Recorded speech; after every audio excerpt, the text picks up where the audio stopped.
Shalom kekasih Tuhan, bertemu kembali pada pembacaan firman. Semoga Bapak Ibu sehat selalu dalam lindungan Tuhan. Selagi ada waktu masih diberi nafas kehidupan, mari kita membaca firman Tuhan, surat cinta Tuhan kepada kita. Sebelum membaca firman, kita berdoa terlebih dahulu. Dari manakah datangnya pertolongan kami? Pertolongan kami datang dari Tuhan yang menjadikan langit dan bumi sebagai penolong dalam kesesakan sangat terbukti. Urapi kami ya Allah Roh Kudus dengan seluruh pendengar yang mendengarkan firman-Mu. Terangi hati dan pikiran kami saat membaca firman. Kami mulai pembacaan firman ini hanya di dalam nama Tuhan Yesus yang Maha Suci. Haleluya. Amin. Kejadian 38. Yehuda dan Tamar. Pada waktu itu Yehuda meninggalkan saudara-saudaranya dan menumpang pada seorang Adulam yang namanya Hira. Di situ Yehuda melihat anak perempuan seorang Kanaan. Nama orang itu ialah Shua. Lalu Yehuda kawin dengan perempuan itu dan menghampirinya.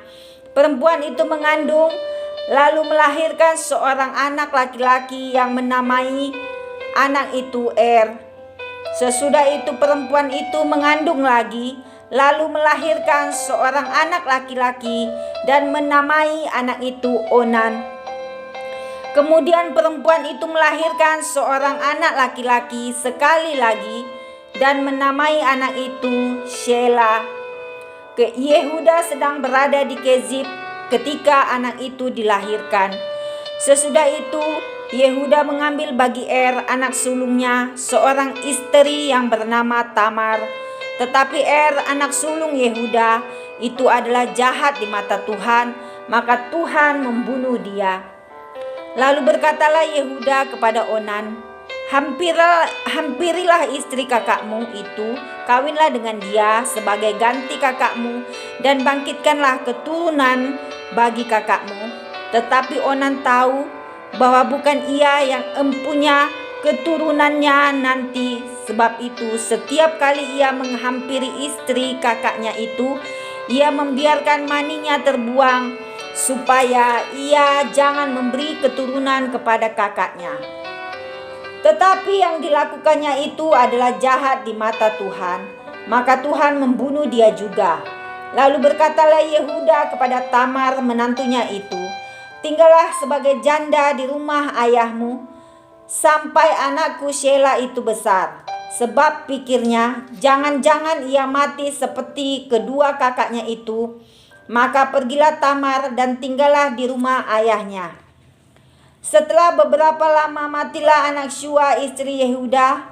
Habis berkabung pergilah Yehuda ke Timna kepada orang-orang yang mengunting bulu domba-dombanya bersama dengan Hira sahabatnya orang Adulam itu. Ketika dikabarkan kepada Tamar, bapa mertuamu sedang di jalan ke Timna untuk menggunting bulu domba-dombanya, maka ditinggalkannya lah pakaian kejandaannya.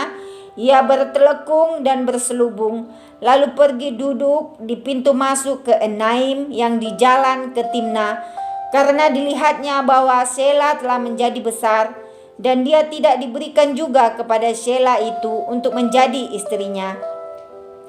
Ketika Yehuda melihat dia, disangkanyalah dia seorang perempuan sundal, karena ia menutupi mukanya. Lalu berpalinglah Yehuda mendapatkan perempuan yang di pinggir jalan itu serta berkata, marilah aku mau menghampiri engkau. Sebab ia tidak tahu bahwa perempuan itu menantunya. Tanya perempuan itu, apakah yang akan kau berikan kepadaku jika engkau menghampiri aku? Jawabnya, aku akan mengirimkan kepadamu seekor anak kambing dari kambing dombaku.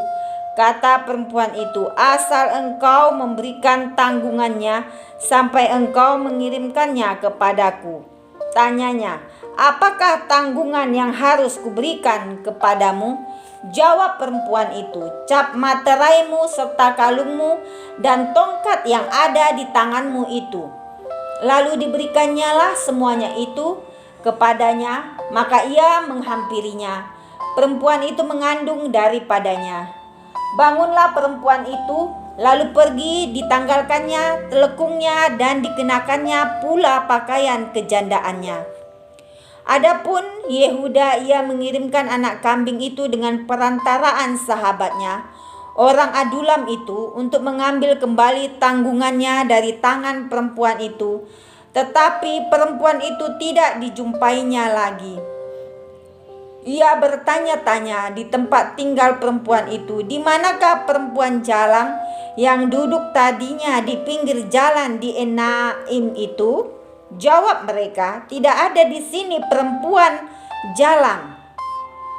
Kembalilah ia kepada Yehuda dan berkata, tidak ada kujumpai dia, dan juga orang-orang di tempat itu berkata, tidak ada perempuan jalang di sini. Lalu berkatalah Yehuda, biarlah barang-barang itu dipegangnya supaya kita jangan menjadi buah olok-olok orang.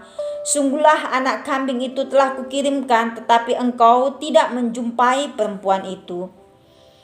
Sesudah kira-kira 3 bulan dikabarkanlah kepada Yehuda, Tamar menantumu bersundal, bahkan telah mengandung dari persundalannya itu. Lalu kata Yehuda, bawalah perempuan itu supaya dibakar. Waktu dibawa, perempuan itu menyuruh orang kepada mertuanya mengatakan, dari laki-laki yang empunya barang-barang inilah aku mengandung. Juga dikatakannya, periksalah siapa yang empunya cap materai serta kalung dan tongkat ini. Yehuda memeriksa barang-barang itu lalu berkata, bukan aku, tetapi perempuan itulah yang benar, karena memang aku tidak memberikan dia kepada Shelah anakku, dan ia tidak bersetubuh lagi dengan perempuan itu. Pada waktu perempuan itu hendak bersalin, nyatalah ada anak kembar dalam kandungannya, dan ketika ia bersalin, seorang dari anak itu mengeluarkan tangannya, lalu dipegang oleh bidan. Diikatnya dengan benang kirmizi, serta berkata, inilah yang lebih dahulu keluar.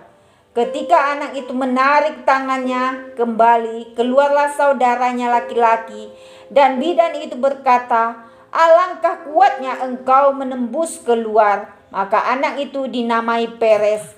Sesudah itu keluarlah saudaranya laki-laki yang tangannya telah berikat benang kirmizi itu, lalu kepadanya diberi nama Zerah. Amin. Terima kasih Tuhan Yesus, kami sudah memperdengarkan dan mendengarkan firman-Mu hari ini. Berkati para pendengar channel YouTube ini, berikan kesehatan, rezeki, kekuatan iman yang baru dalam menjalani kehidupan hari ini. Kuasa darah Yesus membungkus kami untuk terus maju membaca, merenungkan, serta melakukan firman-Mu. Tuhan, kami mau serahkan kuatir kami kepadamu, karena Engkau Allah El Shaddai, Allah yang memelihara kehidupan kami, Allah Immanuel. Di dalam nama Yesus kami telah berdoa dan mengucap syukur. Haleluya. Amin.